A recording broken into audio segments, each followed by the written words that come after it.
بسم اللہ الرحمن الرحیم۔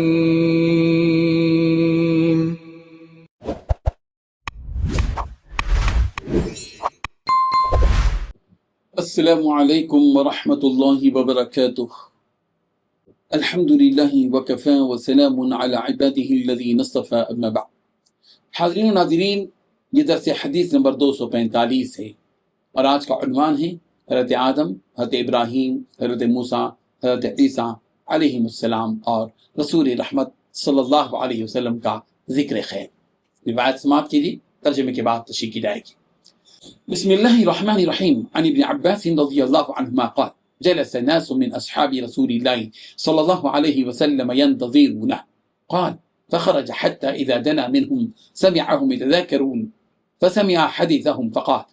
فقال بعضهم عجبا ان الله عز وجل اتخذ من خلقه خليلا اتخذ ابراهيم خليلا، وقال اخر ماذا باعجب من كلام موسى كلمه تكليما، وقال آخر فعيسى كلمة الله وروحه، وقال آخر آدم اصطفاه الله فخرج عليهم فسلم وقال قد سمعت كلامكم وعجبكم إن إبراهيم خليل الله وهو كذلك، وموسى نجي الله وهو كذلك، وعيسى روح الله وكلمته وهو كذلك،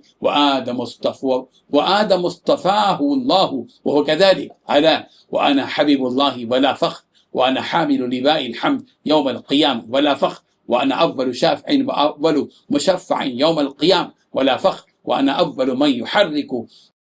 حلق الجنة فيفتح الله لي فيدخلنيها ومعي فقراء المؤمنين ولا فخر، وأنا أكرم الأولين والآخرين ولا فخر، رواه الترمذی۔ ترجمہ یوں ہے، حضرت عبداللہ بن عباس رضی اللہ عنہما روایت کرتے ہیں کہ رسول رحمت صلی اللہ علیہ وسلم کے اصحاب میں سے کچھ لوگ بیٹھے آپ علیہ الصلوۃ والتسلیم کے حجرے سے نکلنے کا انتظار کر رہے تھے۔ کہتے ہیں پھر آپ علیہ الصلوۃ والتسلیم نکلے، یہاں تک کہ جب آپ علیہ الصلوۃ والتسلیم ان کے قریب آئے تو انہیں آپس میں بحث کرتے سنا۔ آپ صلی اللہ علیہ وسلم نے ان کی باتیں سنی۔ کوئی کہہ رہا تھا تعجب ہے، اللہ تعالیٰ نے اپنی مخلوق میں سے حضرت ابراہیم علیہ السلام کو اپنا دوست بنایا۔ دوسرے نے کہا حضرت موسیٰ علیہ السلام سے اس کا کلام کرنا کتنا زیادہ تعجب خیز معاملہ ہے، اور ایک نے کہا حضرت عیسیٰ علیہ السلام اللہ تعالیٰ کے کلمہ کن اور ان کی روح ہے، اور ایک دوسرے نے کہا کہ آدم علیہ السلام کو اللہ نے تو چن لیا ہے۔ تو آپ علیہ الصلوۃ والتسلیم نکل کر ان کے سامنے آئے اور انہیں سلام کیا اور ارشاد فرمایا میں نے تمہاری باتیں سن لی ہیں۔ حضرت ابراہیم علیہ السلام کے خلیل اللہ ہونے پر تعجب میں پڑھنے کو بھی واقعی وہ ایسے ہی ہے۔ حضرت موسیٰ علیہ السلام کے اللہ کے نجی یعنی اللہ کی سے کلام کرنے والے ہونے پر وہ بھی واقعی ایسے ہی ہیں۔ حضرت عیسیٰ علیہ السلام کے کلمۃ اللہ اور روح اللہ ہونے پر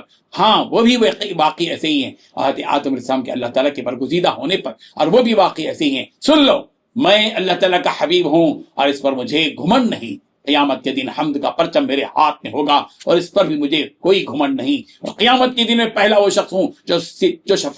سفارش کرے گا اور جس کی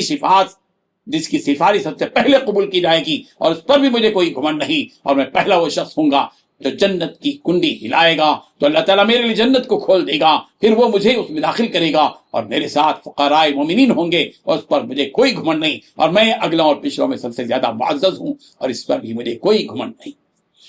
بزرگان محترم، یہ واقعہ جو اس حدیث میں بیان کیا گیا ہے، ایک طرف حضرت آدم، حضرت ابراہیم، حضرت موسیٰ، حضرت عیسیٰ علیہ السلام کی خصوصیت کو ظاہر کرتا ہے، تو دوسری طرف اس واقعے سے رسول رحمت صلی اللہ علیہ وسلم کی متعدد خصوصیات کو واضح کرتا ہے۔ واقعہ یہ ہے کہ صحابہ کرام رضی اللہ عنہم اجمعین رسول رحمت صلی اللہ علیہ وسلم کا انتظار کرتے ہوئے دیگر انبیاء کرام علیہ السلام کی خصوصیات کا ذکر کر رہے ہیں۔ کسی نے حضرت ابراہیم علیہ السلام کے خلیل ہونے کا ذکر کیا، کسی نے حضرت موسیٰ علیہ السلام کے کلیم اللہ ہونے کا ذکر کیا، کسی نے حضرت عیسیٰ کی کلمۃ اللہ اور روح اللہ ہونے کا ذکر کیا، اور کسی نے حضرت آدم علیہ السلام کے بارے میں کہا کہ اللہ تعالیٰ نے ان کو چن لیا، اور وہ بھی یقیناً ایسے ہی ہیں کہ اللہ تعالیٰ نے ان کو چن لیا جیسا کہ تم کہہ رہے ہو۔ رسول رحمت صلی اللہ علیہ وسلم ان صحابہ کرام رضی اللہ عنہم اجمعین تشریف لائے، ان کے درمیان سلام کیا اور ارشاد فرمایا میں نے تمہاری باتیں سنی، اور یہ بھی سنا میں نے کہ حضرت ابراہیم علیہ السلام کے خلیل ہونے پر تم کو تعجب ہے، یقیناً حضرت ابراہیم علیہ السلام ایسے ہی ہیں جیسا کہ تم کہہ رہے ہو۔